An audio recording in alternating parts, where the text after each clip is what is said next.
नमस्कार दोस्तों, कैसे हैं आप सब लोग। चैप्टर 9, इसमें आज हमारे पास है 4 unit. Development of data processing, functions of data processing, data organisation and distribution, data cleaning and validation. तो चैप्टर नंबर जो 9 है इंस्टीट्यूट की बुक में, उसका पूरा नाम है data processing, organisation, cleaning and validation, जिसमें हमने 4 यूनिट बांट रखी हैं। उसमें से पहली यूनिट जिसका नाम है डेवलपमेंट ऑफ डाटा प्रोसेसिंग, आज हम शुरू करने जा रहे हैं। हाँ, unit 9.1 development of data processing में सबसे पहले डाटा प्रोसेसिंग का मतलब क्या वो समझना जरूरी है। It is the process of extracting information where the data is organise, categorise and manipulated. मतलब कि ये एक ऐसा प्रोसेस है, काम करने का एक ऐसा तरीका है जहां पर हम डाटा को पहले क्या करते हैं, ऑर्गेनाइज करते हैं, कैटेगराइज करते हैं, उसे मैनिपुलेट करते हैं, ताकि हम इंफॉर्मेशन को एक्सट्रैक्ट कर सकें, इंफॉर्मेशन को ढूंढ सकें, इंफॉर्मेशन को निकाल सकें। Meaning of information, information refer to valuable connections and trends that are used to address important issues. मतलब इंफॉर्मेशन का मतलब क्या है? इंफॉर्मेशन का मतलब है वो सभी वैल्यूएबल कनेक्शंस और ट्रेंड्स जिनका यूज हम करते हैं कहाँ पर, महत्वपूर्ण मुद्दों को संबोधित करने में। मतलब महत्वपूर्ण जो भी हमारे मुद्दे होते हैं, पॉइंट्स होते हैं, उनको एड्रेस करने में, उनको बताने में। डाटा प्रोसेसिंग का सिंपल मतलब होता है कि एक ऐसा सिस्टम जहां पे इनपुट को हम किस में कन्वर्ट कर रहे हैं, आउटपुट में कन्वर्ट कर रहे हैं। जैसे आपके सामने एक मैंने एग्जांपल ले रखा है, इसमें इनपुट 35, 34, 33, 32, 36 लिखा है। Monday, Tuesday, Wednesday, Thursday, Friday, ये मेरे पास मेरी डेज हैं। इनको मैं प्रोसेस कर रहा हूँ और प्रोसेस करने के बाद आपके सामने आउटपुट क्या लिखा हुआ है कि ये जो 35, 34, 33 तो काउंटिंग लिखी हुई है, मतलब जो डिजिट लिखी हुई है, ये टेम्परेचर को इंडिकेट कर रहा है कि मंडे वाले दिन टेम्परेचर जो था वो 35 डिग्री सेल्सियस था, ट्यूसडे वाले दिन 34 डिग्री सेल्सियस है, वेडनेसडे 33 एंड थर्सडे 32 और लास्ट आपके पास है फ्राइडे 36। इस तरीके से हम जो हमारा रॉ डेटा होता है हम उसको प्रोसेस करके इंफॉर्मेशन में कन्वर्ट कर लेते हैं, ताकि हम उससे जो भी हमें नॉलेज चाहिए वो हम गैदर कर सकें। क्वालिटी डाटा, नेक्स्ट पॉइंट आपके सामने है। The information extracted using data processing carry high quality. मतलब डाटा प्रोसेस करके जो इंफॉर्मेशन हम गैदर करते हैं, प्राप्त करते हैं, वो हाई क्वालिटी का होता है। Quality of data which may get affected due to several issues like missing data, duplication, incorrect equipment design and bias data collecting. मतलब जो डाटा की क्वालिटी होती है, गुणवत्ता होती है, वो कई वजह से प्रभावित हो सकती है। मतलब वो खराब भी हो सकती है। कैसे? यदि हमें जो डाटा चाहिए उसमें कुछ इंफॉर्मेशन मिसिंग हो, अधूरी इंफॉर्मेशन है। मान लीजिए हमारी क्लास में 20 बच्चे हैं और हमें उनका रिजल्ट चेक करना है, और उसमें से हमने 18 बच्चों का रिजल्ट चेक किया, 2 बच्चों का रिजल्ट ही नहीं काउंट किया, कंसीडर करने भूल गए, उनके पेपर ही नहीं चेक किए, उनको नाम ही कंसीडर नहीं किए। डुप्लीकेशन, एक बच्चे का रिजल्ट हमने 2 बार काउंट कर लिया, एक बच्चे को हमने कंसीडर ही नहीं किया। जो इक्विपमेंट का यूज करके हम डाटा कलेक्ट कर रहे हैं वो हमारे इनकरेक्ट हैं। ठीक है, जो डाटा कलेक्ट करने वाला बंदा है वो जिस बंदे को फेवर कर रहे हैं उसके सपोर्ट में ही डाटा कलेक्ट कर रहे हैं। तो ऐसे में हमारे यदि डाटा प्रभावित हो सकता है। कैसे? यदि हम मिसिंग डाटा ले, मतलब कोई डाटा भूल जाए या कोई डाटा डबल हो जाए, ट्रिपल हो जाए, जो इक्विपमेंट हमने डिजाइन किया डाटा कलेक्ट करने के लिए वो गलत तरीके से काम कर रहे हैं, मतलब वो सही तरीके से काम नहीं कर रहा, या डाटा कलेक्ट जो हम कर रहे हैं वो किसी एक के पक्ष में कर रहे हैं और दूसरे के विपरीत में कर रहे हैं। और नेक्स्ट पॉइंट है डाटा प्रोसेसिंग मेथड। तो डाटा को प्रोसेस करने के कितने तरीके हैं? 3। Manual data processing, electronic data processing, mechanical data processing. Manual data processing क्या चीज़ है पहले उसको समझ लेते हैं। Data is process manually in this data processing method. मतलब यहाँ पे जो हम डाटा को प्रोसेस कर रहे हैं उसके अंदर सारा का सारा जो डाटा है वो मैनुअली ही प्रोसेस किया जाता है। The entire procedure of data collecting, filtering, sorting, calculation and alternative logical operation is carried out with human intervention without using any electronic device or automatic software। मतलब ना तो कोई हम इलेक्ट्रॉनिक डिवाइस का use कर रहे हैं, ना कोई हम ऑटोमेशन सॉफ्टवेयर का यूज कर रहे हैं। सारा का सारा जो सॉर्टिंग का, कलेक्शन का, फिल्टरिंग का, कैलकुलेशन का काम किया जा रहा है वो ह्यूमन, मतलब मानव के हिसाब से किया जा रहा है। मतलब मैं हो गया, आप हो गए, कोई मशीन का यूज नहीं कर रहे और फिर भी हम क्या कर रहे हैं, डाटा को प्रोसेस कर रहे हैं। It is low cost methodology and does not need very many tools. जैसे मान लीजिए सपोज करते हैं हमने बच्चों का पेपर कंडक्ट किया और 5 या 6 बच्चे हमारे पास हैं हमने क्लास टेस्ट लिया उनका, उनका रिजल्ट हमें कंपाइल करना है, तो उसके लिए ना तो मुझे किसी कैलकुलेटर की जरूरत है, ना किसी मशीन की जरूरत है, ना किसी सॉफ्टवेयर की जरूरत है। बच्चे बड़े कम है और पेपर जो था वो 10 नंबर का था, सारे क्वेश्चन MCQ थे, तो रिजल्ट बनाने में मुझे कोई दिक्कत नहीं आई। यहाँ पे जो मैं काम कर रहा हूँ वो मैनुअली डाटा प्रोसेस कर रहा हूँ, ठीक है जी। लेकिन इसमें हाई एरर हो सकती है और यहाँ पर सारा काम ह्यूमन के द्वारा करवाया जा रहा है, तो नंबर ऑफ वर्कर्स की रिक्वायरमेंट बढ़ेगी यदि डाटा आपका इंक्रीज हो जाता है तो ऐसे में लॉट ऑफ टाइम भी वर्कर का लगेगा और पैसे भी वर्कर को क्या देने पड़ेंगे, ज़्यादा देने पड़ेंगे, और गलती की संभावनाएं बहुत है, क्योंकि सभी वर्कर एक जैसे तरीके से काम करें वो भी जरूरी नहीं है। हो सकता है किसी वर्कर की तबीयत खराब हो रही हो, उसने बताया ही नहीं है, फिर भी वो काम कर रहे, तो हो सकता है उसकी कैलकुलेशंस क्या हो जाए, गलत हो जाए। मान लीजिए हमने बच्चे के मार्क टोटलिंग करने में एक बंदा सही टोटल कर रहा है, दूसरा हो सकता है सही कर रहा है, तीसरा हो सकता है गलत कर रहा है, चौथा हो सकता है गलत कर रहा है, पांचवा हो सकता है गलत कर रहा हो, छठा सही हो सकता है, आठवां सही हो सकता है। कहने का मतलब है कुछ लोग जो टोटलिंग कर रहे हैं उनकी मैथ्स अच्छी भी हो सकती है, उनकी मैथ्स अच्छी नहीं भी हो सकती, तो इस वजह से हमारे जो डाटा है वो जो मैनुअली प्रोसेस किया जा रहा है उसमें गलतियों के चांसेस बहुत ज़्यादा आ जाते हैं। नेक्स्ट आपके पास में है मैकेनिकल डाटा प्रोसेसिंग। इस सिस्टम के अंदर हम जो डाटा को प्रोसेस कर रहे हैं वो डिवाइसेस और मशीन्स का यूज़ करके करते हैं। जैसे डिवाइसेस और मशीन्स में कैलकुलेटर्स आ गए, टाइपराइटर्स आपके पास आ जाएंगे, प्रिंटिंग प्रेस आ जाएंगी। इनका यूज़ करके जब हम डाटा को प्रोसेस करते हैं इंफॉर्मेशन में कन्वर्ट करने के लिए, तो सिस्टम को कहा जाता है mechanical data processing. Simple data processing operation can be achieve with this method. इस मेथड में यदि आपके पास में नंबर ऑफ ट्रांजेक्शन्स कम है तो आप आसानी से डाटा प्रोसेस का काम कर सकते हैं। It has much fewer errors than manual data processing, but इस सिस्टम के अंदर मैनुअल के मुकाबले आपकी जो गलतियाँ आती है वो कम आती है, क्योंकि आप कैलकुलेशन किससे कर रहे हैं, टाइपिंग किससे कर रहे हैं, टाइपराइटर से। कैलकुलेशन किससे कर रहे हैं, कैलकुलेटर से, तो चांसेस मैनुअली के मुकाबले कम हो जाते हैं। But the increase in data has made this method more complex and difficult. लेकिन जैसे जैसे ट्रांजेक्शन आपकी इंक्रीज होने लग जाती है वैसे वैसे ये मेथड आपका कॉम्प्लेक्स और डिफिकल्ट हो जाता है। और नेक्स्ट आपके पास में है electronic data processing. Electronic data processing वो सिस्टम है डाटा प्रोसेस करने का जहां पर हम मॉडर्न टेक्नोलॉजी का यूज़ करके अपने डाटा को प्रोसेस करते हैं। Using data processing software and programs, यहाँ पे हम सॉफ्टवेयर्स एंड प्रोग्राम्स का यूज़ करके अपने डाटा को प्रोसेस करते हैं। तो software gives the set of instruction to process the data and yield output. मतलब यहाँ पे जब हम डाटा मतलब इनपुट से जब हमें आउटपुट इंफॉर्मेशन चाहिए, तो जो सॉफ्टवेयर हमने यूज़ करने हैं उनमें हमने पहले से जो फिक्स्ड इंस्ट्रक्शंस है वो पहले से ही दे रखे हैं कि ये इंस्ट्रक्शंस वो फॉलो करना है इस डाटा ने, और जैसे हम आउटपुट चाहते हैं वो वैसा डाटा हमें वो आउटपुट देता है। This method is most expensive but provide the fastest processing speed with the highest reliability and accuracy of output. ये मेथड बड़ा महंगा जरूर है, लेकिन फ़ायदा ये है कि बहुत फास्ट काम करता है, हाई रिलायबिलिटी होती है आउटपुट की, और जो डाटा का आउटपुट आता है वो बहुत एक्यूरेट होता है। मतलब गलती होने के कोई चांसेस है ही नहीं। गलती तभी होगी जब आपका इनपुट क्या होगा, डाटा जो आपने फीड किया होगा वो गलत होगा, अदरवाइज कोई गलती होने के चांसेस नहीं है। नेक्स्ट पॉइंट आपके पास है relevance of data processing and data science in the area of finance. मतलब आज की डेट में जो डाटा प्रोसेसिंग डाटा साइंस है वो क्यों जरूरी है फाइनेंस के क्षेत्र में, मतलब एडवांटेजेस क्या हैं, क्या क्या फायदे हैं, ये सारी चीजें मैं आपको बताने वाला हूँ। The 11 significant areas where data science play important role are. मतलब यहाँ पर मैंने डाटा साइंस या डाटा प्रोसेसिंग हमारे फाइनेंस सेक्टर में क्यों जरूरी है उन्हें 11 पॉइंट्स में कन्वर्ट किया हुआ है।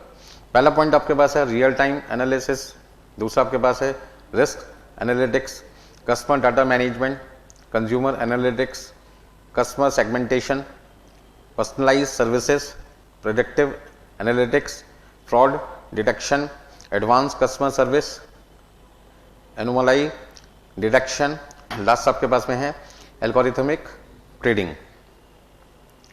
और ये फर्स्ट पॉइंट आपके सामने आ गया रिस्क एनालिटिक्स, जोखिम विश्लेषण। हाँ जी, रिस्क एनालिटिक्स का मतलब क्या है, यहाँ पे ये सारी चीजें हमें समझनी है। बिजनेस इनएविटेबली इन्वॉल्व्स रिस्क, मतलब हर बिजनेस में जोखिम जरूर शामिल होता है, क्योंकि कोई भी बिजनेस आप करोगे तो बिना जोखिम के काम नहीं चलता, particularly in the financial industry. और जो फाइनेंशियल इंडस्ट्री है उसमें तो खास तौर पे बहुत ज़्यादा रिस्क होता है। It is crucial to determine the risk factor before making any decision. कोई भी डिसीजन लेने से पहले, कोई भी डिसीजन लेने से पहले जो भी रिस्क इन्वॉल्व हैं, रिस्क फैक्टर्स हैं, उनको एश्योर करना जरूरी है, उनका निर्धारण करना बहुत जरूरी है, इंपॉर्टेंट है वो हमारे लिए कि कौन कौन से रिस्क एसोसिएट हैं। Machine learning algorithm can look through historical transactions and journal information to help bank analyze each customer reliability and trustworthiness and determine the relative risk for accepting or lending to them।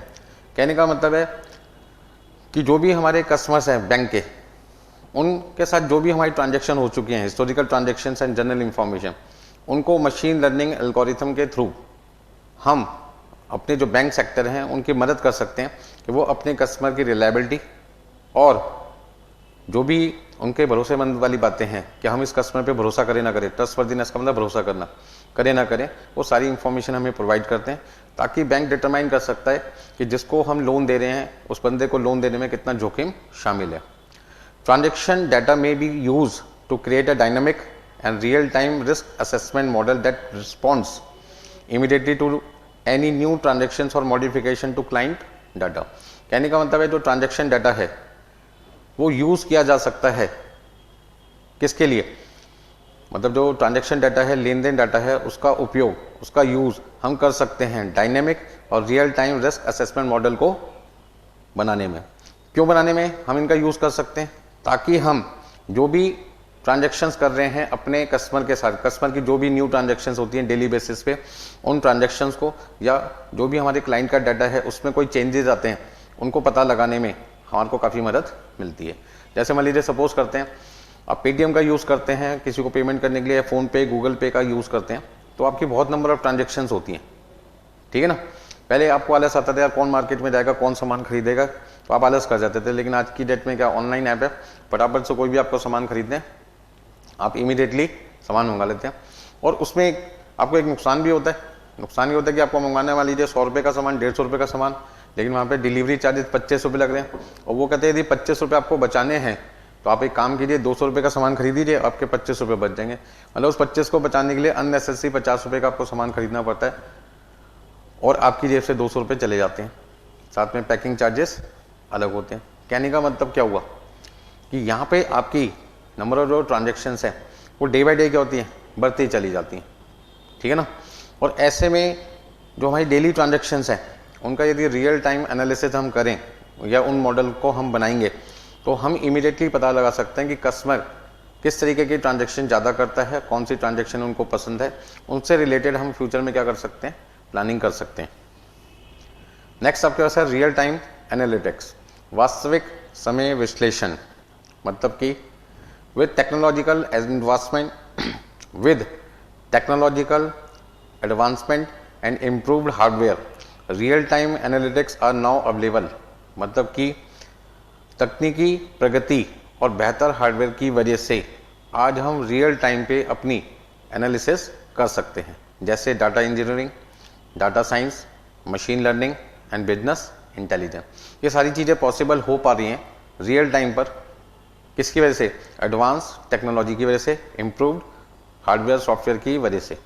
Due to dynamic data pipelines, data streams, speedier data transmission between source and analyzer, businesses can now quickly respond to customer interaction। आज की date में जो हमारे data pipelines हैं dynamic, जो data streams हैं, data stream के साथ साथ हमारे पास में स्पीडियर डाटा ट्रांसमिशन है, किसके बीच में, सोर्स और एनालाइजर के बीच में। इससे बिजनेस इमीडिएटली जो भी बातचीत कर रहा है अपने कस्टमर के साथ में उनको इमीडिएटली क्या करते हैं, रिस्पॉन्स दे पा रहे हैं। सपोज करते हैं मैं अपनी कार को बेचना चाहता हूँ, मान लीजिए मेरे पे डीजल कार है और उस कार के 9 साल पूरे हो गए, अब 10वां साल चालू हो गया, तो मुझे लगता है कि भाई 10 साल पूरे होने के बाद तो ये स्क्रैप में जाएगी, क्यों ना इसे 9वें साल को खत्म होते ही 10वां साल जैसे ही शुरू होगा उसको बेचना सोच रहा हूँ मैं, बेच दूँ। तो उसके लिए मैंने क्या किया, कार 24 को या स्पिनी जो भी पुरानी गाड़ियाँ खरीदने बेचने का काम करते हैं उनको मैंने कॉल किया, ठीक है जी। तो उन्होंने मुझे सजेशन दिया कि भाई हमारी एक ऐप बनी हुई है, एक ऐप प्ले स्टोर से डाउनलोड कीजिए, देन आपको जो जो रिक्वायरमेंट है वो फिल कीजिए, अपनी गाड़ी की इन्फॉर्मेशन वहाँ पे सबमिट कीजिए, टाइम स्लॉट बुक कीजिए, उस टाइम पे हमारा पर्सन आएगा और वो आपकी गाड़ी की फ़ोटो खींचेगा, सारी चीज़ें इन्वेस्टिगेट करेगा। 1 घंटे का प्रोसेसिंग टाइम है। वो सारी चीज़ें मैंने फिल कर दी और देखा कि जो टाइम मैंने दिया था उस टाइम पर वो पर्सन आया 1 घंटे का उसने टाइम दिया और कहा मुझे कि मैंने आपकी गाड़ी की सारी इन्फॉर्मेशन चेक कर लिया, विद इन 2 से 3 आवर्स के बीच में हमारा एग्जीक्यूटिव आपको फ़ोन करेगा और बताएगा कि बेस्ट प्राइस आपको क्या मिल सकती है। ठीक है जी। तो कहने का मतलब क्या हुआ, आज की डेट में हम अपने इनपुट से इमीडिएटली क्या कर सकते हैं, डाटा प्रोसेस के थ्रू, डाटा साइंस के थ्रू हम अपने आउटपुट तक पहुंच सकते हैं। पहले यदि मुझे गाड़ी बेचनी होती थी तो कार डीलर के पास जाना पड़ता था, कार डीलर कहता है ग्राहक आएगा तो उसको मैं दिखाऊंगा वो कितने पैसे दे सकता है, हम आपको बताएंगे। सब ऑनलाइन सिस्टम है, वो गाड़ी की फोटोज अपने ऐप पे डालते हैं, जो कस्टमर उस कार को लेने में इंटरेस्टेड होता है उस प्राइस पे वो बिड लगा देते हैं, और बिड पे जो भी बंदा एग्री होता है, इंटरेस्टेड होता है, वो टिक कर देता है। तो ऐसे केस में वो फिर हमसे पूछते कि भाई ये प्राइस आपको मिल सकती है, कि आप इस प्राइस पे अपनी कार को बेचने में इंटरेस्टेड हैं या नहीं। तो हाथ के हाथ वो जवाब दे रहे हैं। पहले क्या लगता था, 1 हफ्ते का टाइम जी, गाड़ी छोड़ जाओ, बंदा टेस्ट ड्राइव करके देखेगा, ठीक है ना। अब यहाँ पे टेस्ट ड्राइव का चक्कर ही नहीं है। टेस्ट ड्राइव कौन कर रहा है, उनका एग्जीक्यूटिव जो कार को चेक करने आया था। यहाँ कस्टमर ही चेक करने आ रहा, वो पर्सन चेक करने आ रहा है जो गाड़ी को इंस्पेक्ट कर रहा था, इंस्पेक्शन कर रहा था। तो इस तरीके से हम फटाफट अपने कस्टमर को रिस्पॉन्स दे सकते हैं। मुझे बड़ा अच्छा लगा यार, मेरा तो एक ही दिन के अंदर सारा काम हो गया। With real time analysis there are no delays in establishing a customer worth to an organisation. और देखो भाई, मेरा तो विश्वास आ गया ना, दोनों कंपनियों ने मुझे आसपास वैल्यू बताई है, मार्केट से मेरे को ज़्यादा मिल रही है। जब मैं एक्सचेंज ऑफर के लिए कार लेके गया तो उन्होंने कहा जी इतने पैसे मिलेंगे, बट उससे मुझे लग रहा है 50-60 हज़ार रुपये मुझे ज़्यादा दे रहे हैं। तो एक तो मुझे पैसे भी इमीडिएटली मिल रहे हैं, मुझे कोई टेंशन नहीं लेनी पड़ेगी, सारे पैसे पहले मेरे अकाउंट में ट्रांसफर होंगे, कुछ डॉक्यूमेंट साइन होंगे और विद इन 30 मिनट्स सारा काम खत्म हो जाएगा। तो इससे क्या हुआ, एक तो मेरा विश्वास उनके ऊपर बढ़ा, दूसरा मेरा टाइम बच गया, कोई डिले नहीं हुआ। And credit rating and transactions are far more precise. कहने का मतलब है कि जब हमारे कस्टमर हमारे साथ अच्छी डीलिंग करते हैं, जैसे बैंक लोन हम किसी पर्सन को देते हैं और वो हमें टाइमली पेमेंट करता है और उसके कोई भी प्रॉब्लम्स होती है वो इमीडिएटली हम सॉल्व कर देते हैं और वो कभी भी दिक्कत नहीं करता, तो हम उसका जो क्रेडिट स्कोर होता है वो डे बाई डे क्या करते हैं। मान लीजिए मैक्सिमम स्कोर 900 है, उसका 600 था, 6 से 7 हुआ, 7 से 800 हुआ, 850 हुआ। तो ऐसे में वो पर्सन कंपनी की नज़र में क्या हुआ, एक अच्छा पर्सन बनता जा रहा है, समाज की नज़र में एक अच्छा पर्सन बनता जा रहा है, यार ये लोगों के साथ कोई डिफॉल्ट नहीं करता। और नेक्स्ट आपके पास है कस्टमर डाटा मैनेजमेंट। और कस्टमर डाटा मैनेजमेंट के अंदर data science enables effective management of client data. मतलब डाटा विज्ञान ग्राहक डाटा के प्रभावी प्रबंधन को सक्षम बनाता है। कहने का मतलब क्या हुआ, जो हमारा क्लाइंट है उसका जो डाटा है उसका बेटर मैनेजमेंट कब होता है, जब हम डाटा साइंस का यूज करते हैं। सीधी सीधी बात कर सकते हैं कि डाटा साइंस की मदद से हम अपने क्लाइंट के डाटा का बेटर मैनेजमेंट कर सकते हैं। Using methods like text analytics, data mining, natural language processing, data science is well equipped to deal with massive volume of unstructure new data. मतलब ये जो हमारे पास में तरीके हैं, data analytics, data mining, natural language processing, इन सब की मदद से जो हमारे लार्ज क्वांटिटी में अनस्ट्रक्चर्ड न्यू डाटा है उसको डाटा साइंस की मदद से हम बहुत अच्छे तरीके से सारी प्रॉब्लम्स का सॉल्यूशन कर सकते हैं, निवारण कर सकते हैं। With the help of data science any company में upgraded its analytical capabilities which leads to be a greater understanding of market patterns and client behavior। मतलब डाटा साइंस की मदद से कोई भी कंपनी अपनी एनालिटिकल कैपेबिलिटी को इंक्रीज कर सकती है, साथ ही साथ वो मार्केट की जो पैटर्न है उनको अंडरस्टैंड कर सकते हैं और क्लाइंट के बिहेवियर को समझ सकते हैं। नेक्स्ट पॉइंट आपके पास है कंज्यूमर एनालिटिक्स, उपभोक्ता विश्लेषण। Without time-intensive individualized analysis, it is important to ensure that each client receives customized service as their data swiftly and efficiently। कहने का मतलब क्या है कि डिटेल मतलब हर एक पर्सन का बहुत डिटेल में इन्वेस्टिगेशन करने से पहले या बिना उसके करे हमें यह सुनिश्चित करना जरूरी है कि हर ग्राहक को उनके डाटा के हिसाब से हम फास्टली और कुशलतापूर्वक उनको सेवा प्रदान कर सकें। कहने का मतलब यह है कि यदि हमारे पास किसी पर्सन की इंफॉर्मेशन है तो उसमें ज़्यादा डिटेल इन्वेस्टिगेशन करने की जरूरत नहीं है, क्योंकि हम इन्वेस्टिगेशन पहले ही कर चुके हैं। उसका समय खराब नहीं करना, उसका टाइम वेस्ट नहीं करना और फटाफट से उसे तेज़ी से और कुशलतापूर्वक उनको जो सेवाएं चाहिए, जो उनको सर्विसेज चाहिए, वो हम उनको प्रोवाइड कर सकें। Customer analytics allows each financial institution to keep their own degree of security while still reviewing each application individually. कहने का मतलब क्या हुआ, जो कस्टमर एनालिटिक्स है वो हर फाइनेंशियल इंस्टीट्यूशन को अलाउ करता है, किसके हिसाब से, क्या अलाउ करता है कि किस कस्टमर को कितनी सिक्योरिटी प्रोवाइड करनी है उनकी एप्लीकेशन को स्टडी करने के बाद। हाँ जी, नेक्स्ट पॉइंट आपके पास है कस्टमर सेगमेंटेशन, मतलब ग्राहक को बांटना। हाँ जी, ग्राहक को बांटना बहुत जरूरी है आज की डेट में। कौन सा कस्टमर हमारे लिए जरूरी है, कौन सा कस्टमर हमारे लिए जरूरी नहीं है, कौन सा कस्टमर हमारे बिजनेस के रेवेन्यू को बढ़ाता है, ठीक है ना, कौन सा कस्टमर ऐसा है जो हमारे रेवेन्यू को घटाने की कोशिश कर रहा है, मतलब बेकार की बातें कर रहा है, टाइम वेस्ट कर रहा है, काम ही नहीं कर रहा। अब मान लीजिए सपोज करते किसी स्टूडेंट ने मेरे को फ़ोन किया कि सर मुझे आपकी क्लासेज लेनी है, उसने फटाफट पूछा सर अपनी डेमो लेक्चर भेजो। मैंने डेमो लेक्चर भेज दिया, उसको पसंद आया, उसने कहा जी कितनी फीस है, मैंने कहा इतनी फीस है। उसने कहा कोई डिस्काउंट हो सकता है, मैंने कहा जी मैक्सिमम इतना हो सकता है। फटाफट से उसने पेमेंट की, मैंने बच्चे को लेक्चर्स भेजे, मेरी टीम ने क्लास एक्टिवेट कर दी, बुक डिस्पैच कर दी और काम हो गया। एक बच्चा जो टाइम पास कर रहा है उसको क्लास खरीदनी नहीं है। सर क्या सब्जेक्ट पढ़ाते हो, मैंने कहा ये पढ़ाता हूँ। सर आप ये क्यों नहीं पढ़ाते, मैंने कहा मैं तो कॉस्ट अकाउंटिंग पढ़ाता हूँ। सर आप फाइनेंशियल अकाउंटिंग क्यों नहीं पढ़ाते, लॉ क्यों नहीं पढ़ाते। मतलब कि बिना बात के, जब उसको पता कि sir costing, OMSM, FM, FMBDA आपके इस तरीके के सब्जेक्ट पढ़ाते हैं, SCM पढ़ाते हैं, मतलब कॉस्ट FM से रिलेटेड सब्जेक्ट्स पढ़ाते हैं, वो बेकार की बातें कर रहे हैं कि सर आप अकाउंट्स क्यों नहीं पढ़ाते। तो अननेसेसरी वो पर्सन मेरे रेवेन्यू को बढ़ाने की जगह रेवेन्यू को घटा रहा है, क्योंकि मैं अपना कीमती समय जो रेवेन्यू जनरेट करने में यूज कर सकता था वो अननेसेसरी कहीं ना कहीं मेरा टाइम उस बच्चे पे वेस्ट हो रहा है। तो ऐसे में कस्टमर का सेगमेंटेशन करना बहुत जरूरी है। तो सबसे पहले customers are frequently segmented based on socio economic factors such as geography, age and buying patterns. This will help to decide customer current and long term worth. मतलब कस्टमर जो हैं हम उन्हें आमतौर पर उनकी ज्योग्राफी, उनकी एज, उनकी खरीदारी पैटर्न के हिसाब से हम उनके जो आधार होते हैं उनको बांटते हैं। मतलब कहने का मतलब ये है, सीधा सीधा कह सकते हैं कस्टमर जो हैं हम उन्हें किसके बेस पे बांटते हैं, उनका ज्योग्राफी, वो किस एरिया में रहते हैं, उनकी एज क्या है, उनका बाइंग पैटर्न क्या है, उसके आधार पर हम अपने कस्टमर को विभाजित करते हैं, बांटते हैं, कैटेगरी करते हैं उनकी। इससे ग्राहक की जो वर्तमान है और दीर्घकालीन कीमत है वो हम तय कर सकते हैं कि ये कस्टमर केवल थोड़े दिन के लिए चलेगा या ये कस्टमर हमारे लिए लॉन्ग टर्म रहेगा। अब मान लीजिए किसी बच्चे ने हमसे ग्रुप 1 की क्लास ली, अच्छे नंबर से पास हुआ, तो डेफिनेटली वो ग्रुप 2 में भी मेरे पास में आएगा। ग्रुप 2 में पास हो गया, अच्छे नंबर आ गए, तो डेफिनेटली फाइनल में मेरे पास ग्रुप 3 में भी जरूर आएगा। तो इस तरीके से वो स्टूडेंट जो ग्रुप 1 में मेरे साथ जुड़ा है, यदि वो मेरे हिसाब से पढ़े, जैसे जैसे मैं उसको बता रहा हूँ उस हिसाब से पढ़े, तो वो अच्छे नंबरों से पास हो सकता है।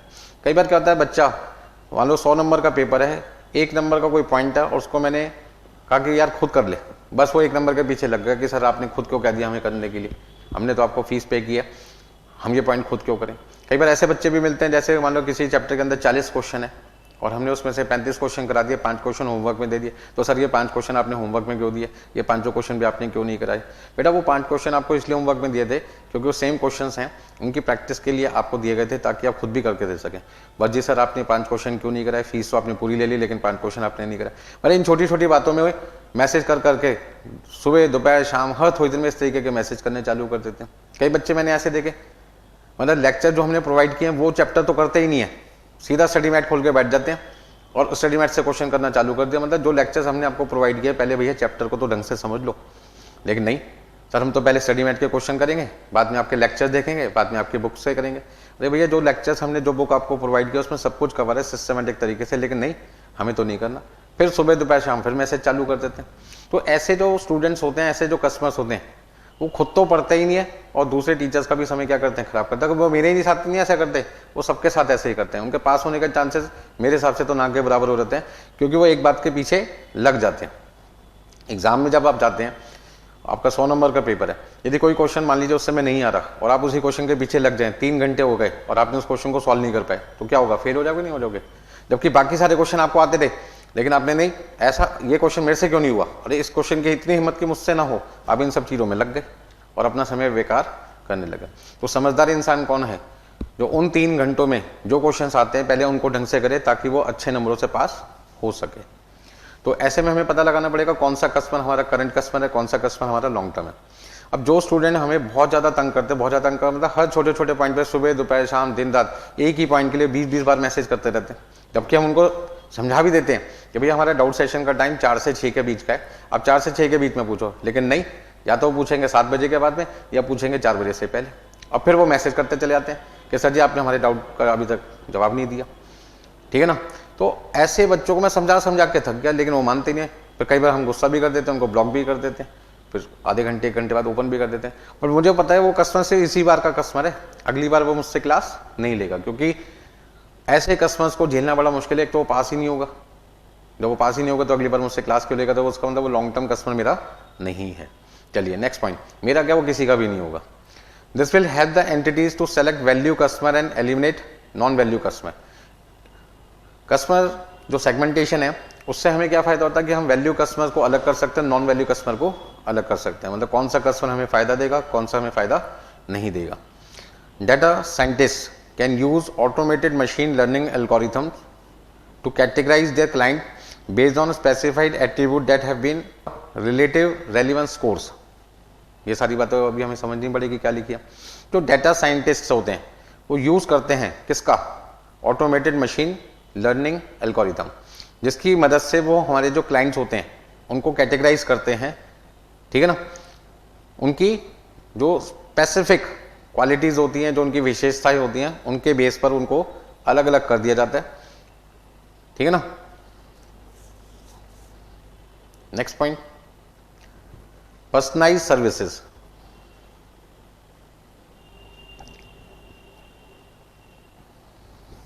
देखिए भाई, the requirement to customise each customers experience extend beyond gauging risk assessment. कहने का मतलब क्या, हर ग्राहक का जो अनुभव होता है, जो एक्सपीरियंस होता है, उसको अनुकूलित करने की आवश्यकता जोखिम मूल्यांकन के आंकलन से कहीं आगे फैली हुई होती है। मतलब हिंदी में बोल दिया तो दिमाग घूम जाता है, क्या बोल दिया सर, मतलब हर पर्सन की जो एक्सपीरियंस होता है वो बहुत अलग होता है, और जो हमारा जोखिम का जो रिस्क असेसमेंट होता है वो बिल्कुल अलग होता है। कहने का मतलब क्या हुआ कि हमें ये लगता है कि यार ये बंदा इतने रुपए तक का नुकसान कर सकता है, लेकिन हो सकता है वो उससे ज़्यादा नुकसान कर दे। अभी बैंक ने किसी को लोन दिया, 10 लोगों को लोन दिया, उन्हें लगता है कि यार 10% का नुकसान हो सकता है, लेकिन 10 की जगह 15%, 20% का भी लॉस हो सकता है। तो ऐसे में जो कस्टमर का जो बिहेवियर होता है वो ज़्यादा होता है, बहुत आगे फैला होता है। किससे, रिस्क असेसमेंट से। मतलब हर बार आप कितने रिस्क असेसमेंट कर लें, आपके हिसाब से मार्केट नहीं चलेगी, डिफरेंट होगी। Even major organisation strive to provide customise service to their consumers for enhancing their reputation and increasing customer life time value. ठीक है ना। हर एक ऑर्गेनाइजेशन या जितने भी बड़े बड़े ऑर्गेनाइजेशंस हैं वो अपनी रेपुटेशन को बढ़ाने के लिए या अपने जो कस्टमर्स हैं वो चाहते हैं कि वो लंबे समय तक हमारे साथ बने रहें, उनके लिए उनको क्या करना पड़ेगा, ऐसी सर्विसेज प्रोवाइड करनी पड़ेगी कस्टमर्स को, जो सर्विसेज कस्टमर को पसंद आए, जो उनके बेनिफिशियल हो। Natural language processing and voice recognition technologies dissects these encounters into a series of important points that increases revenue, enhance the customer service and steer the company's future। मतलब कि जो हमारी नेचुरल लैंग्वेज प्रोसेसिंग और voice recognition technologies हैं, इनका use करके जब हम कस्टमर से बातचीत करते हैं, मुठभेड़ का मतलब कस्टमर से बातचीत करना, तो हम अपने जो मेन पॉइंट्स होते हैं उन पॉइंट्स के बेस पर हम क्या करते हैं, एक श्रृंखला बनाते हैं। मतलब अपने कस्टमर को कैटेगरी करते हैं ताकि हम उन कैटेगरी के बेस पर अपना रेवेन्यू इंक्रीज कर सकें। दूसरा, ग्राहकों को हम ज़्यादा से ज़्यादा सर्विस प्रोवाइड कर सकें। तीसरा, कंपनी का जो भविष्य है उसको इंक्रीज कर सकें, मतलब ज़्यादा से ज़्यादा समय के लिए हमारा जो बिजनेस है वो काम कर सके। नेक्स्ट पॉइंट आपके पास में है एडवांस कस्टमर सर्विस। ठीक है जी, advance customer service. Data science capacity to give superior customer service goes hand in hand with its ability to provide customized services। मतलब क्या हुआ इसका, बेहतर ग्राहक सेवा देने की डेटा विज्ञान की क्षमता अनुकूलित सेवाएं प्रदान करने की क्षमता के साथ साथ चलती हैं। कहने का मतलब है कि हमें यदि अपने ग्राहकों को सर्विसेज देनी है तो उनकी जो क्षमता है और जो अनुकूलित सेवाएं हैं, मतलब जो सेवाएं हम देना चाहते हैं वो साथ साथ चलती हैं। मतलब उनकी जो रिक्वायरमेंट है और जो हम देना चाहते हैं वो साथ साथ है। यदि वो कहते हैं कि भाई 2 के साथ में हमारे को 10 ग्राम फालतू सामान मिल जाए, तो हम भी यही कोशिश करते हैं कि यार यदि कोई चीज़ जैसे आपने देखा होगा किसान जैम है या बटर है या कोई भी लिक्विड है या कोल्ड ड्रिंक है, कंपनी क्या करती है, वो देखते हैं यार ग्राहकों की एक्सपेक्टेशन क्या है, 2 लीटर की जगह उनको 2.25 लीटर मिल जाए, तो कंपनी भी क्या करती है 2 लीटर की जगह 2.25 लीटर कोल्ड ड्रिंक देने की कोशिश करती है, ताकि जो कस्टमर की डिमांड है वही कंपनी यदि उनको सर्विसेज पूरी कर दे तो दोनों आपस में क्या हो जाएगी, मैच हो जाएगी और साथ साथ चलती है। इससे कंपनी की सेल भी बढ़ेगी, कंपनी का रेवेन्यू भी बढ़ेगा और कस्टमर कंपनी के साथ में लंबे समय तक जुड़े रहेंगे। As client interaction may be evaluated in real time, more effective recommendation can be offer to the customer care agent managing the customer case throughout the conversation. कहने का मतलब क्या हुआ, जब हम रियल टाइम पर एक्चुअल में वास्तविक में हम अपने क्लाइंट से बात करते हैं, तो जो हमारे कस्टमर केयर में जो लोग होते हैं, जैसे सपोज करते हैं मैंने एयरटेल का कनेक्शन ले रखा है और मान लीजिए किसी वजह से मेरी सर्विस इंटरनेट की बंद हो गई, मैंने उनको कॉल किया, उन्होंने मेरी बातों को समझा और फटाफट से मुझे उसका सॉल्यूशन बता दिया कि भाई इतनी देर में इस एरिया में आपकी जो प्रॉब्लम है वो रिजॉल्व हो जाएगी और शाम तक आपका 5 बजे तक या 3 घंटे में या 2 घंटे में एक उनका मैसेज मेरे पास आ जाएगा कि आपकी सारी प्रॉब्लम सॉल्व हो जाएगी। प्रॉब्लम सॉल्व होने के बाद भी वो हमें मैसेज करते हैं, कई बार तो कॉल भी करता है हमें, ये डिपेंड करता है कि कस्टमर कौन है। यदि मान लीजिए मैंने उनके 50 कनेक्शन एक साथ ले रखे और 50 बंद हो गए तो मैं उनके लिए एक बड़ा कस्टमर हो गया। एक कनेक्शन ले रखा है तो हो सकता है मैं उनके लिए छोटा कस्टमर हूँ, तो खाली मेरे को मैसेज ही करें। बड़ा कस्टमर हो तो हो सकता है कि उन्होंने एग्जीक्यूटिव से फ़ोन करवाया मेरे को कि भाई क्या आपके सारे कनेक्शन चालू हो गए या नहीं हो गए। तो ऐसे केस में जो कस्टमर केयर एग्जीक्यूटिव है वो अपने कस्टमर्स की, जो ग्राहकों की हैं, संतुष्टि के लिए, सेटिस्फेक्शन के लिए हम उन्हें क्या कर सकते हैं, बहुत सारी सेवाएं प्रदान कर सकते हैं कि भाई यदि कस्टमर को कोई दिक्कत आ रही है तो आप ये सर्विस उसको प्रोवाइड कर सकते हैं। जैसे मान लीजिए स्विगी का एग्जांपल ले लेते हैं, मैंने स्विगी से 2 पाव भाजी का ऑर्डर प्लेस किया और टाइम था करीबन 10:30 बजे रात के, ठीक है जी, चलो 10:30 तो फिर भी जल्दी है, दिल्ली शहर में मेट्रो सिटीज़ में मैंने 11:30 बजे के टाइम पर ऑर्डर प्लेस किया। अब ऐसे में 11:30 बजे जब मैंने ऑर्डर प्लेस किया तो मेरे अकाउंट से पैसे डिडक्ट हो गए और मेरे को दिखाया कि आधे घंटे के अंदर आपके यहाँ पे पाव भाजी पहुँच जाएगी। आधा घंटा हो गया, 1 घंटा हो गया, 2 घंटा हो गया, तो डिलीवरी बॉय है वो एक ही लोकेशन पे रुका पड़ा है।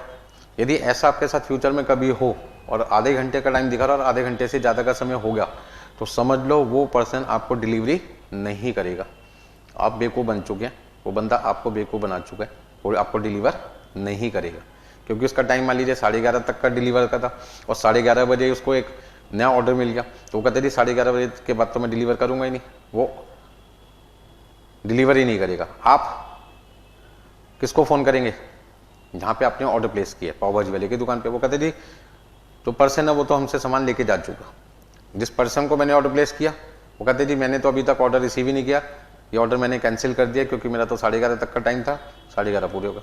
ऐसे केस में मैं किसको फ़ोन करूँगा, स्विगी कस्टमर केयर को फ़ोन करूँगा, वहाँ का जो एग्जीक्यूटिव है वो मुझसे डिटेल मांगेगा, मैं उनको डिटेल दूंगा, ठीक है जी। उसके बाद वो कहेंगे जी मैं आपसे क्षमा मांगता हूँ। मैंने कहा किस चीज़ की क्षमा, कि हमारा जो डिलीवरी पार्टनर है, डिलीवरी एग्जीक्यूटिव है, वो धोखा दे के चला गया, कल हम इससे 10 दंड बैठक लगवाएंगे और आपको आपके पैसे रिफंड कर देते हैं। मैंने कहा भाई साहब पैसे तो रिफंड कर दिया, वो कोई दिक्कत नहीं है, लेकिन पैसे रिफंड के साथ साथ अब मुझे रात को खाना का मिलेगा जहाँ मैं खाना खाऊंगा।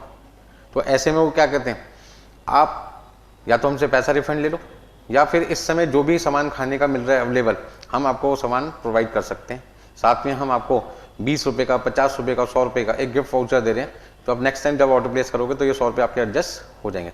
मतलब कि यहाँ पे जो एग्जीक्यूटिव है वो कस्टमर को हर हालत में सेटिस्फाई करने में लगा हुआ है कि कस्टमर कहीं मेरे हाथ से छूट ना जाए, क्योंकि आज तो ये एक ऑर्डर 2 पाव भाजी का था, कल को उसको 10 प्लेट मंगवानी हो तो वो हमसे नहीं मंगवाएगा, किसी और पर्सन से मंगवाएगा। स्विगी की जगह मान लीजिए मैं जोमेटो से मंगवाऊंगा तो उसका तो कस्टमर टूट जाएगा ना।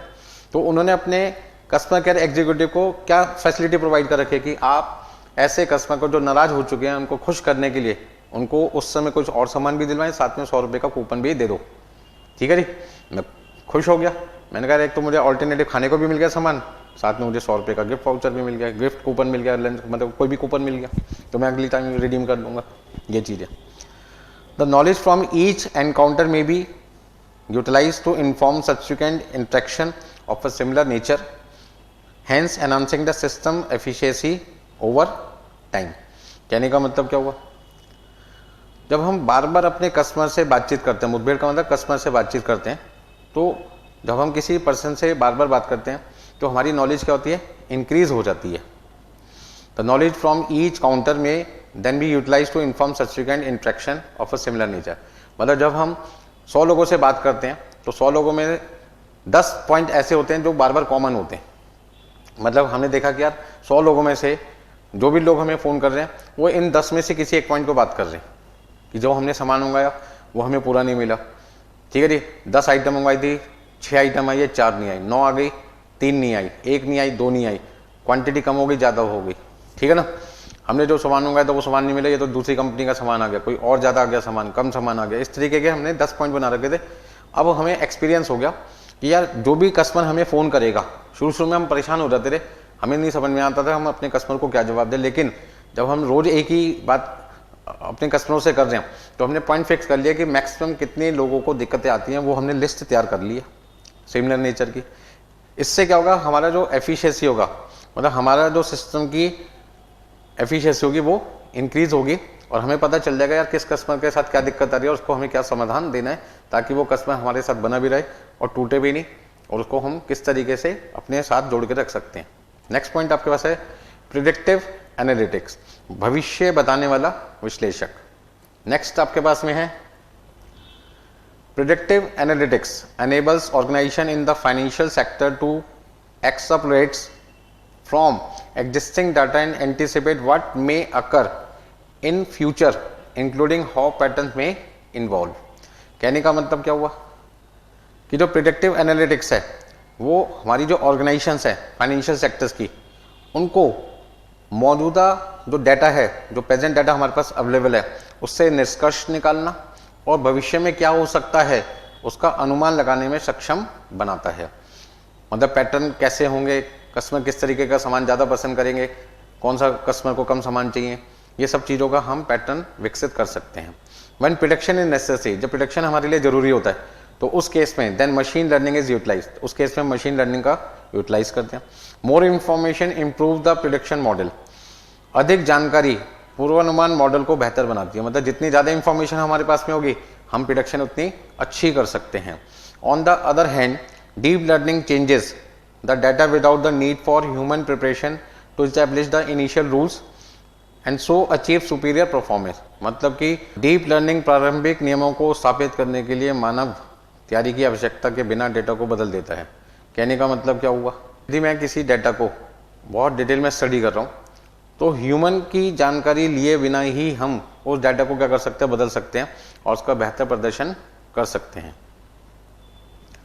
नेक्स्ट पॉइंट आपके पास है in the case of stock market pricing machine learning algorithms learn trend from past data in a certain interval may be a week, month or quarter. मतलब स्टॉक मार्केट के case में जो machine learning algorithm है वो एक trend को विकसित करते हैं पास्ट डाटा से, और वो डाटा जो हमने विकसित किया है, जो ट्रेंड हमने विकसित किया है वो एक वीक, एक मंथ, एक क्वार्टर का भी हो सकता है। And then forecast future stock market trend based on this historical information, और इस हिस्टोरिकल इंफॉर्मेशन की मदद से हम फ्यूचर को फोरकास्ट कर सकते हैं कि हमारे शेयर की प्राइस क्या होगी, या जिस कंपनी का शेयर हमने खरीद रखा है वो प्राइस जाएगी अप में या डाउन में जाएगी।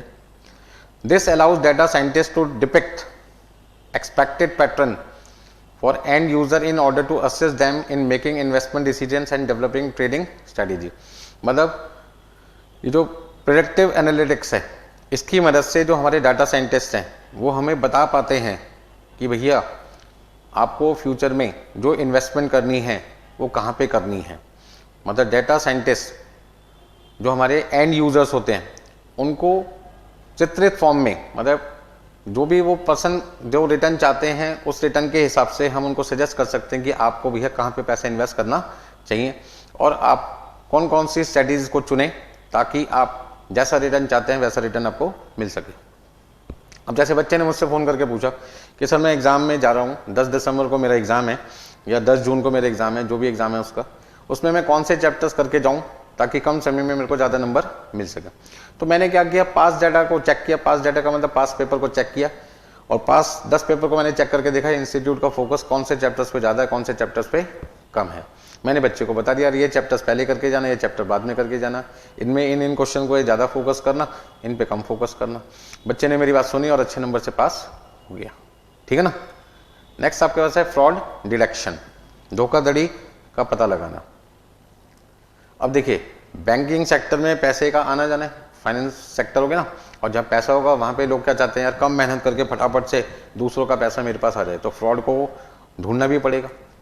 तो artificial intelligence and machine learning algorithms can now detect credit card fraud significantly more precisely owing to the vast amount of data accessible from which to draw trends and the capacity to respond in real time to suspect behavior। कहने का मतलब है artificial intelligence और machine learning algorithm से अब credit card में होने वाली धोखाधड़ी का हम अधिक सटीक तरीके से पता लगा सकते हैं कि यार एक बंदा कौन धोखा कर रहा है, कैसे कर रहा है, क्योंकि अब हमारे पास बहुत लार्ज क्वांटिटी में डाटा अवेलेबल है, बहुत सारे लोगों का डाटा हमारे पास अवेलेबल है, जिससे हमें पता चल जाता है कि यार उन डाटा को एनालाइज करने पर कौन सा बंदा क्रेडिट कार्ड में अब धोखाधड़ी कर सकता है, और उनका व्यवहार पता चल जाता है। व्यवहार का मतलब उन्होंने क्रेडिट कार्ड बनवा लिया, 2-3 बार पेमेंट की, उसके बाद उन्होंने पेमेंट करनी बंद कर दी, फिर ऐसी दूसरी कार्ड कंपनी की 2-3 बार पेमेंट की, फिर कार्ड पेमेंट करनी बंद कर दी। तो ऐसे में तीसरी कार्ड कंपनी को कार्ड इशू करने से पहले उसका इन्वेस्टिगेशन करने में फायदा क्या हुआ कि पता चल जाएगा कि यार ये बंदा शुरू के 2-3 बार तो पेमेंट करता है, देन उसका पेमेंट करना बंद कर देता है, ये हमारे साथ भी ऐसे ही करेगा, उसका बिहेवियर पता चल गया ना।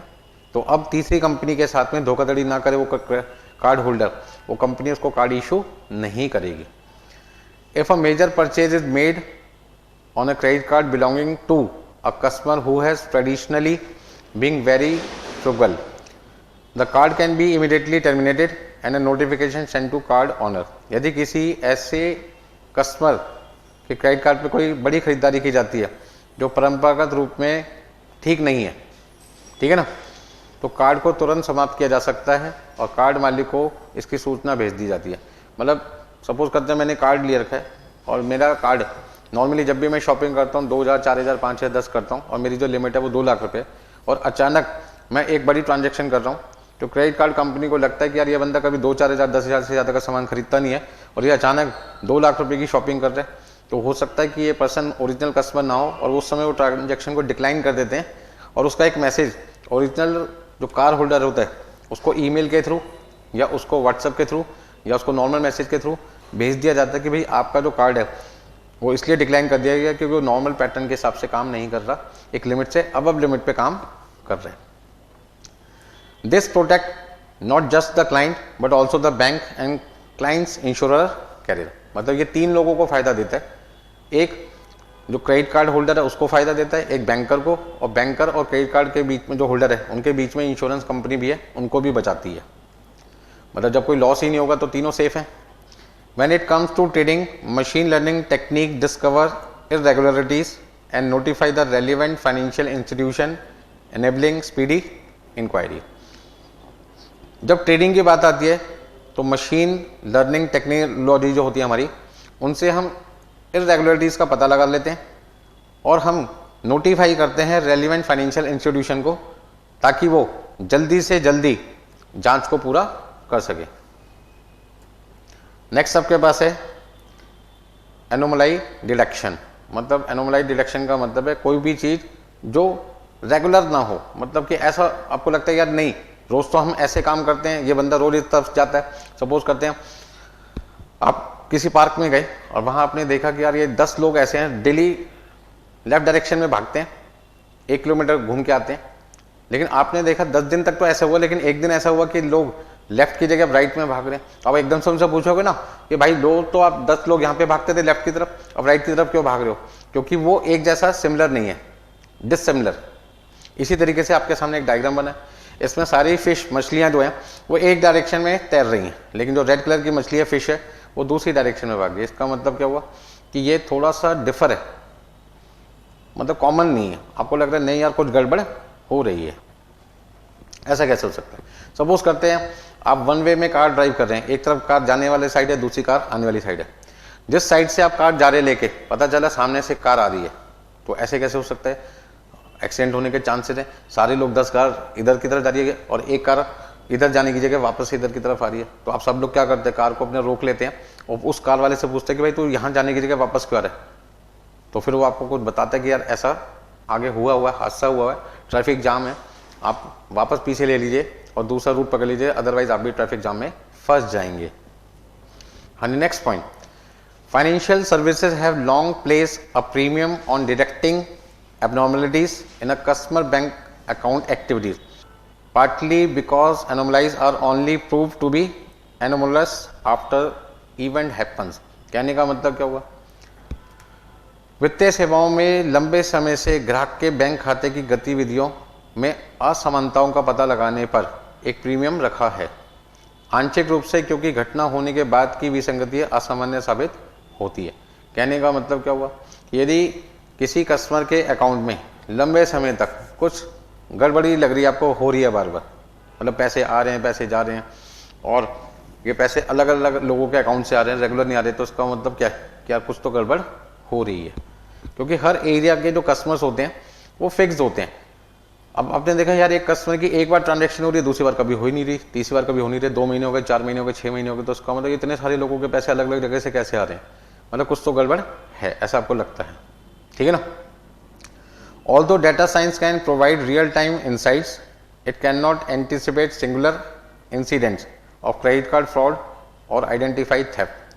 हालांकि जो हमारा डेटा साइंस है वो वास्तविक समय पर जानकारी प्रदान करता है हमारे को, लेकिन क्रेडिट कार्ड धोखाधड़ी और पहचान की चोरी एकल घटनाओं का अनुमान नहीं लगा जा सकता। मतलब एकदम से नहीं, एकल का मतलब एकदम से नहीं पता लगा सकते, कभी भी धोखा हो सकता है। अब क्रेडिट कार्ड मेरा है और मेरे कहीं गिर गया, वॉलेट गिर गया, उसमें क्रेडिट कार्ड था, और जब मैं किसी जगह से कार्ड से सामान खरीदा था, उस बंदे ने मेरे साथ जो खड़ा था उसने मेरा नंबर देख लिया कि मैंने कौन सा नंबर प्रेस किया है, ठीक है रे, और बाई चांस वो बंदा मेरे पीछे पीछे लग गया, उसने मेरा कार्ड चोरी कर लिया, और वो उसी दुकान पे गया, उसने सामान खरीद लिया, उसको पासवर्ड तो पता ही था। क्रेडिट कार्ड पे फोटो थोड़ी खींचती है, आप जब पेमेंट करते हैं तो आपको पिन दबाना पड़ता है, पिन यदि किसी के पास भी है तो वो यूज़ कर सकता है, आपको पता है तो आप यूज़ कर सकते हो मेरा कार्ड, यदि आपके पास मेरा पिन है। तो एकदम से हम इस धोखाधड़ी को रोक नहीं सकते बेटा। Data analytics can discover instances of unlawful insider trading before they cause considerable harm. Analytics नुकसान होने से पहले कि एक हो जाए, ठीक है ना, उसे रोकने की कोशिश कर सकता है। नेक्स्ट आपका है algorithmic trading. Algorithmic trading happens when unsupervised computer unlisting the intelligence supplied by algorithm trade suggestion on the stock market. As a consequence, it eliminates the risk of loss caused by indecision and human error. हाँ जी, algorithm trading तब होती है जब एक असुरक्षित computer share बाजार पर algorithm व्यापार सुझाव द्वारा प्रदान की गई खुफिया जानकारी का उपयोग करता है। सीधे सीधे हम ऐसा कह सकते हैं कि एल्गोरिथम ट्रेडिंग तब होती है जब हमारा जो कंप्यूटर है वो असुरक्षित है, लेकिन हम बाजार में क्या कर रहे हैं, व्यापार कर रहे हैं, और हमें खुफिया जानकारी मिल चुकी है कि हमारे साथ कोई धोखाधड़ी कर सकता है। उस खुफिया जानकारी की मदद से जो भी हमारा नुकसान हो सकता है, उस नुकसान को होने से हम क्या करते हैं, बचा लेते हैं। Each time a transaction proves to be a poor option, a model of reinforcement learning ensures that an algorithm learns and adapts its rule accordingly. One of the primary advantage of algorithmic trading is increased frequency of deals based on fact and thought behavior. The computer can operate in a fraction of second without human thought. हम ऐसे कह सकते हैं सीधा सीधा, जब भी हम कोई लेन देन करते हैं और वो लेन देन गलत साबित होती है, तो जो हमारा एल्गोरिथम ट्रेडिंग है वो उसको पकड़ लेता है, पता लगा लेता है, उससे सीखता है कि भाई हमने कौन से जो नियम है वो सही अपनाए नहीं थे, कौन से नियम हमारे को सही अपनाने चाहिए थे, तो कौन कौन से नियम सही अपनाने हैं उनको जान लेता है कि भाई कहाँ से हमारी गलतियाँ हो रही है। और ऐसा करने से क्या होता है, ऐसा करने से हम कम समय में फटाफट से क्या करते हैं, दोबारा से विचार कर लेते हैं और अपने नुकसान को होने से बचा लेते हैं। तो इस तरीके से आपका 9.1 यूनिट खत्म होता है।